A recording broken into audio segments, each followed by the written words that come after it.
Fala aí galera, beleza? Bruno Valverde aqui. Bom, hoje vai ser um vídeo de retrospectiva 2019, beleza? Antes de começar falando sobre tudo o que aconteceu em 2019, já quero deixar aqui o meu feliz ano novo para você, que em 2020 você consiga cumprir vários dos sonhos que você tem, dos planejamentos que você está fazendo aí nesse começo de ano. Antes de começar também, já deixa o seu like no vídeo, se inscreva aqui no canal, né? Deixa o sininho aqui, aperta o sininho para você receber as notificações e deixa já seus comentários aí do que você mais gostou desse vídeo aí no final. Então vamos lá.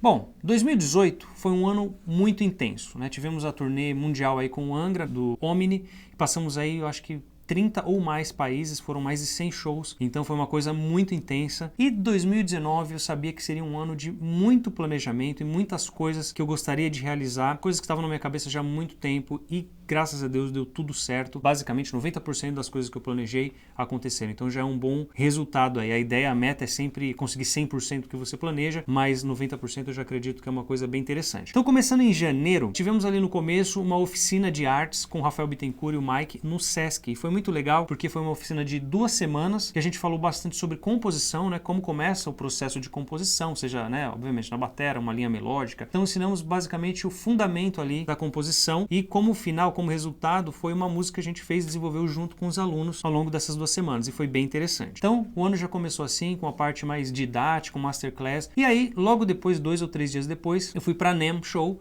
que é em Anaheim, né, nos Estados Unidos, na Califórnia, basicamente uma Expo Music, né, só que a gente fala americana, mas é mundial, porque você tá ali, todas as novidades da música, tudo que vai acontecer ali, né, no decorrer do ano, em janeiro, eles já apresentam ali, então é muito interessante de estar lá, porque você faz muitos contatos, o networking aumenta bastante, você sempre dá um alô ali pros seus patrocinadores, então é bem interessante. Então é um evento que eu já vou já todos os anos quase, e esse ano de 2019, né, o ano passado, não foi diferente, eu fui pra lá também. E foi uma coisa muito interessante, que eu até postei aí nas redes sociais, teve uma festa da Sabian, eu fui convidado, e tava lá o Dave Weckl, né, então foi um contato, assim, de uma coisa muito interna, assim, da Sabian, o Weckl tava lá, e foi um momento muito interessante, então foi muito marcante pra mim essa NAMM de 2019, eu pude ter um contato muito mais próximo com o Dave Weckl, isso foi muito interessante, muito marcante pra mim. Seguindo um pouco, passou também alguns dias, já começamos ali a ensaiar com o Kiko Loureiro, né, o Kiko Trio, para uma turnê em fevereiro na Europa, mais precisamente Itália, França e Áustria. Foram várias cidades da Itália, algumas cidades da França e um show na Áustria. Foi muito interessante porque eu gosto muito de carbonara, né, um prato, né, uma pasta, né, que eles falam, né, massa, muito boa, um macarrão aí especial e tem origem em Roma. E o primeiro show foi em Roma e a gente chegou na noite anterior. Então fomos logo direto para um lugar que eu e o Felipe gosta bastante de comer lá em Roma, que já fomos algumas vezes com Angra. Então a gente já sabe o lugar certo e foi direto para lá. Ah, tem o Coliseu lá, mal bacana, mas a gente foi direto comer nesse lugar que é muito bom mesmo. Então eu comi um carbonara basicamente em quase todas as cidades da Itália para experimentar, para ver se tem a diferença. E realmente o de Roma é muito melhor, só para deixar um adendo aqui. Então foi isso em fevereiro, né? Turnê com o Kiko Loureiro na Europa. E aí eu voltei para os Estados Unidos, porque eu tinha mais algumas coisas para fazer aqui, umas jams com o Kiko também, de umas ideias que ele tinha de música e tal, pro disco dele, que seria gravado bem depois. E também teve uma entrevista muito polêmica com o Aquiles, que aconteceu em fevereiro. E tá no meu canal aqui do YouTube, teve pancadaria, teve tudo. Então se você não viu essa entrevista, veja, tá aqui embaixo o link para você dar uma olhada, certo? Aí seguindo em março, eu comecei a trabalhar intensamente no meu curso online de batera, né? O curso completo de batera. Só que foi um mês muito intenso mesmo. Foram todos os dias basicamente de gravação, de muito material, porque eu queria muito poder lançar esse projeto e aí eu consegui fazer bastante vídeo que eu queria, né? Bastante material pro curso em março. Foi um mês bem intenso, focado mais nessa questão do meu curso online de batera. Aí seguindo em abril, eu fiz alguns workshops no Norte e no Nordeste e de repente eu recebi uma ligação, né, de uma banda americana que chama Witherfall, com um brother meu baixista, que é o Anthony Crawford. Ele me chamou e falou, cara, preciso de você para um show na Alemanha, só que a gente vai ensaiar nos Estados Unidos. Então eu tinha que ir para os Estados Unidos fazer uma semana de ensaio e depois viajar para um show apenas na Alemanha. Então assim, pô, um pedido de um brother desse, que eu também respeito e admiro bastante, né, como baixista, aí que tocou com Justin Timberlake, Ciara, enfim, uma galera, toca instrumental com todo mundo aqui, baixista bem versátil que eu sempre quis tocar. Então vim para os Estados Unidos em abril, apenas para uma semana de ensaio com os caras e um show na Alemanha. Voltei de novo para os Estados Unidos para fazer mais algumas jams com o Kiko, de algumas músicas que ele já tinha mexido mais da jam que a gente fez anteriormente, e aí voltei pro Brasil. Na semana que eu cheguei em maio dessa viagem para os Estados Unidos, Alemanha, Estados Unidos, Brasil, eu casei.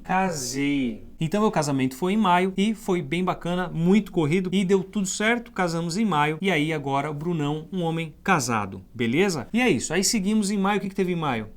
Fiz alguns shows com o Fernando Molinari, né, que é um baixista também, com o guitarrista Davi Filho, fizemos alguns shows aí no trio, né, do Molinari, e depois disso começou também alguns shows do Angra no final de maio. Aí entramos em junho também com mais alguns shows do Angra, e claro, não tem como deixar de dizer, em junho tivemos a perda aí do André Matos, né? Ele faleceu e foi uma coisa muito triste, deu uma comoção muito grande, obviamente, né? No cenário do metal mundial, e o Brasil, o Angra, não ia ficar de fora, né? Dessa homenagem e também desse luto que foi muito difícil mesmo para todo mundo. Mas também em junho eu tive uma grande oportunidade de tocar na IBAB, né? Que é a Igreja Batista em Água Branca, em São Paulo, com o Baruch, né? O Paulo César Baruch, que é um cara que eu respeito muito, um cantor gospel que eu respeito demais, gosto muito do som dele, né? A história dele é muito bacana. E também, nada mais nada menos que o Duca Tambasco no baixo, Leandro no teclado e a minha esposa na guitarra. Então foi um momento muito bacana, né, de comemoração, de comunhão lá com todo mundo da igreja, e obviamente poder participar com esses caras que eu já gosto e admiro há muito tempo, então foi muito interessante. Então junho foi marcante também por esse fato muito legal de ter tocado na IBAB. E ainda no final de junho, fomos com o Angra para apenas um show na Colômbia. Foi num festival gigantesco, sei lá, mais de 50, 60 mil pessoas. Eu sei que era muito grande mesmo. Foi muito bacana. E aí voltamos em julho. Tivemos mais alguns shows do Angra também. Teve a comemoração lá do Dia do Rock. E em julho também eu consegui finalmente, então, lançar o meu curso de batera online, que eu comecei a trabalhar já bem antes, mas eu comecei intensivamente em maio, fazer as gravações. Em julho eu consegui lançar meu curso e foi muito bacana, né? Muitos alunos satisfeitos. Eu fiquei muito feliz de poder colocar esse projeto ao vivo, ao ar aí. Faz bastante tempo que eu já venho projetando isso, então toda a turnê de 2018 com o Angra, eu vim escrevendo todo o método, né, colocando no papel toda a metodologia que eu ia aplicar nesse curso, que é um curso completo de bateria. Então foi muito interessante julho, porque consegui fazer, né, no meio dessa coisa toda, eu consegui lançar o curso em julho. E ainda em junho eu comecei a intensificar a troca de arquivos, né, remotamente com o Kiko, porque estava ficando mais maduras as músicas, né, coisa que eu não falei. No meio de todo esse período, né, depois de fevereiro, algumas jams que a gente fez e também depois da turnê da Europa, a gente ficou trocando arquivos, né? Ele mandava umas guitarras, eu fazia uns grooves em cima, mandava algumas ideias, enfim, ficava nessa troca de arquivo. E em julho começou a intensificar esse processo, porque ele me chamou para gravar o disco dele em agosto, em Los Angeles. Então foi muito bacana, porque, né, pô, gravar um disco com o Kiko é um cara que, né, eu gosto bastante, admiro bastante, abriu diversas oportunidades para mim, né? Comecei a tocar com ele em 2012 e aí logo depois disso, 2 anos depois eu entrei no Angra, enfim, várias coisas bacanas, e agora em 2019 ele me chamou para gravar o disco dele. Então, quinto disco dele de estúdio,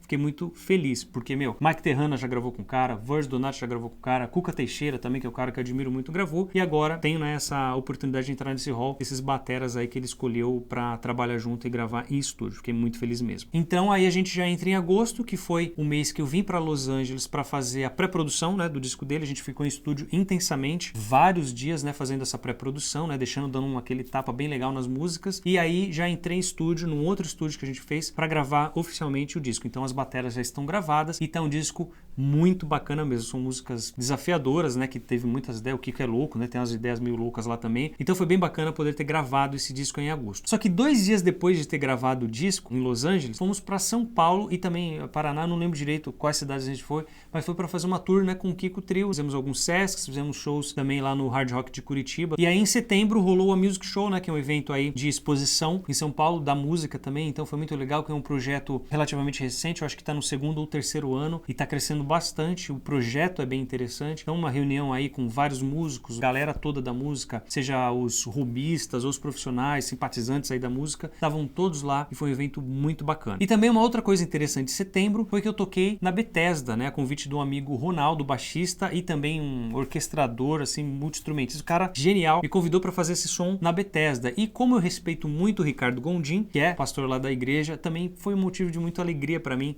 estar junto com a galera lá. Então foi marcante também, porque eu pude fazer 2 coisas que eu queria nesse ano, que era tocar na IBAB, tocar na Bethesda, de pessoas que eu respeito e já acompanho há algum tempo, beleza? Esse foi o setembro. Aí a gente entra em outubro e aí o Mr. Nakama, que é um japonês que mora nos Estados Unidos, ele tem uma orquestra que toca músicas de videogame. E para quem me acompanha sabe que eu não jogo nada de videogame, não sei nada, não manjo nada, mas eu tive que tirar lá diversas músicas que são temas de videogames. Muitas ele compôs, muitas ele que fez o arranjo. Então, assim, teve que tirar tocar lá todas as músicas, sei lá, 20 músicas e tal, plus, né? Então, sempre com uma orquestra local, tem a banda, o time fechado, mas sempre tá com uma orquestra local. E aí a gente fez o Brasil Game Show, fizemos 2 datas lá, né? Os 2 dias seguidos. Toquei tudo com partitura, porque eu não tinha tempo hábil de tirar tudo 100%, né? Eu consegui só dar uma passada nas músicas. Então, ainda bem que tinha partitura de tudo, né? Então, o Mr. Nakama, que é o guitarrista, ele é muito cuidadoso com isso, de fazer os arranjos e estar lá com todas as coisas bem pautadas para não ter problema, né? Caso precise ter algum outro músico rápido, foi o que aconteceu comigo. Só que na semana seguinte, eu teria um evento, né?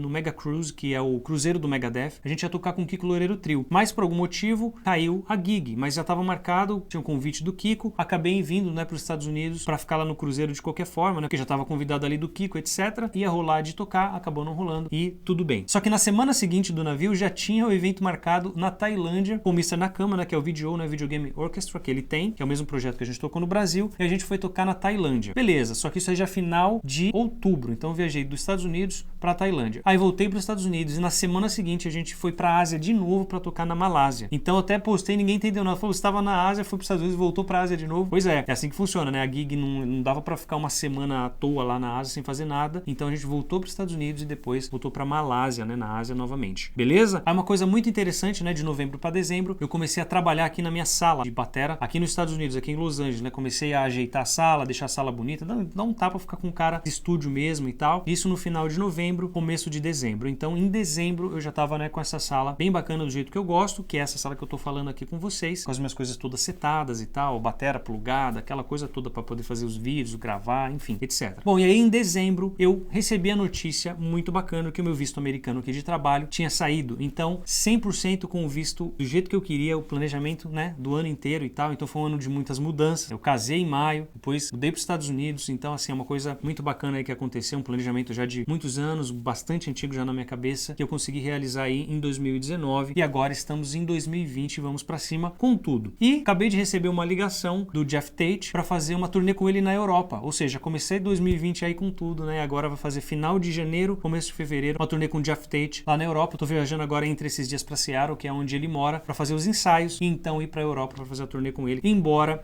eu não conheço muito os 2 discos que a gente vai tocar, então vai ter muito trabalho aqui para frente para tirar essas músicas aí, assim, uma ligação do nada, beleza? Então, começamos aí 2020 com tudo, com vários projetos na mente e quero saber de você, como foi o seu ano, comenta aqui embaixo o que você conseguiu realizar, quais são suas metas aí para 2020 e se você quer que eu comento mais coisas aqui, faça mais esses formatos de ficar falando, deixa aqui o seu comentário falando o que você gostaria de ouvir, quais dicas que você gostaria que eu desse aqui e também se você quer que eu fale um pouco mais de Los Angeles, de como que é a vida aqui, do que eu tô fazendo, como que tá sendo essa nova jornada na minha vida aqui em Los Angeles. Deixa os comentários que eu quero saber de você, certo? Então, um grande abraço para todo mundo, um feliz ano novo, um 2020 incrível para todos vocês que me acompanham aqui e para quem não me acompanha, obviamente também um grande 2020, certo? Muita saúde, muita força de trabalho para todos nós para conseguirmos realizar tudo aquilo que a gente quer, beleza? Se não conseguimos 100%, mas a gente tem que pelo menos tentar chegar lá. Grande abraço, se inscreva no canal, deixe o seu like e o seu comentário.